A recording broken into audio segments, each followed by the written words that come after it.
ठंडी रात थी। पाकिस्तान के एक भीड़ भाड़ वाले शहर में अचानक एक अजीब सी खामोशी छा गई। ना कोई गोली चली, ना कोई धमाका हुआ। बस कुछ ही मिनटों में खबर फैल गई, एक हाई प्रोफाइल खुफिया अधिकारी अचानक मर गया।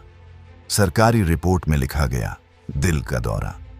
लेकिन जो लोग उस सिस्टम को समझते थे, उन्होंने इस खबर को ऐसे नहीं लिया, क्योंकि यह पहली बार नहीं था। यह कहानी यहीं से शुरू होती है, एक ऐसी दुनिया की जहां युद्ध होता है लेकिन दिखाई नहीं देता।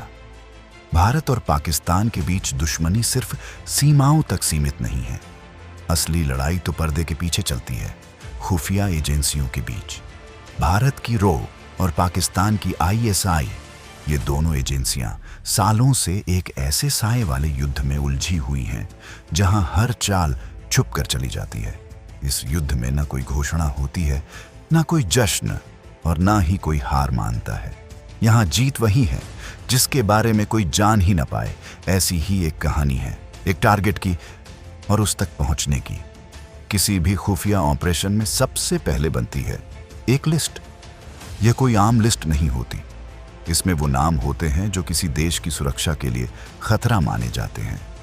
कभी ये आतंकवादी होते हैं, कभी दुश्मन एजेंसी के अधिकारी, और कभी ऐसे लोग जो पर्दे के पीछे रहकर पूरे नेटवर्क को चला रहे होते हैं।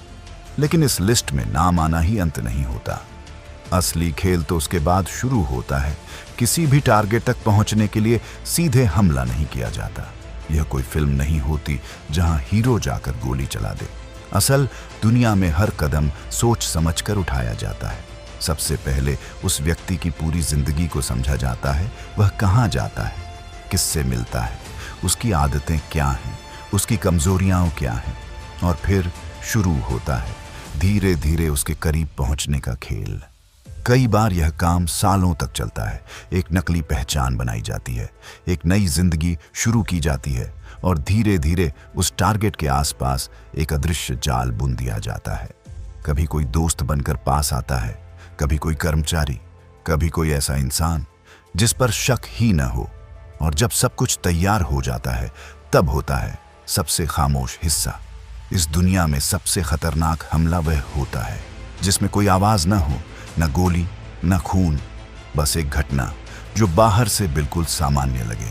कभी अचानक बीमारी, कभी सड़क दुर्घटना, और कभी बस एक गायब हो जाना। लेकिन हर बार ऐसा नहीं होता कि बाहर से कोई आकर काम करे। कई बार खेल अंदर से ही खेला जाता है। इसे कहते हैं इनसाइड जॉब।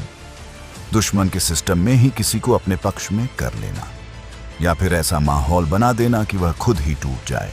यह तरीका सबसे खतरनाक होता है, क्योंकि इसमें कोई सबूत नहीं होता।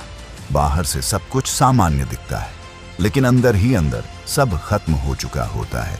समय के साथ यह खेल और भी जटिल होता गया। 2008 में मुंबई में हुए हमलों ने भारत को अंदर तक हिला दिया। उस घटना के बाद बहुत कुछ बदला। पहले जहां सिर्फ हमले के बाद जवाब दिया जाता था, अब कोशिश यह होने लगी कि खतरे को पहले ही खत्म कर दिया जाए।